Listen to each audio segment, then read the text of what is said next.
Seveda med dejavniki tveganja pa obstajajo tudi drugi škodljivi delci v zraku, v domačem okolju, v delovnem okolju, ki dodatno lahko prispevajo k razvoju te bolezni. Zdaj, osnova te bolezni je, da je moten pretok zraka pri dihanju, kar pomeni, da ti bolniki ne morejo pljuč sprazniti, so prenapihnjeni, zato težje dihajo, slabše zmorejo napore. To je že tak prvi simptom, potem drugi simptomi so še kroničen kašelj, izkašljevanje, torej tvorba izmečka, in pa še pogosteje zbolevajo tudi drugimi pridruženimi boleznimi.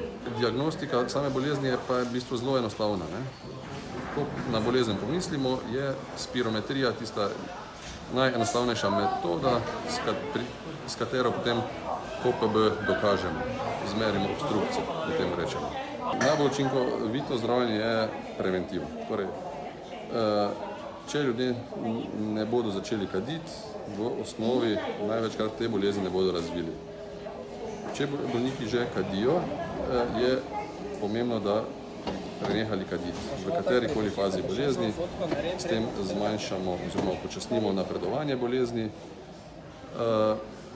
Potem imamo zdravila v obliki vdihovalnikov največkrat, s katerimi v bistvu vplivamo na pljučno funkcijo, preprečujemo poslabšanje te bolezni, ki so tudi značilna za to bolezen, preprečujemo potrebo po hospitalizaciji, po bolnišničnem zdravljenju, skratka, in izboljšamo kvaliteto. To je ena stvar.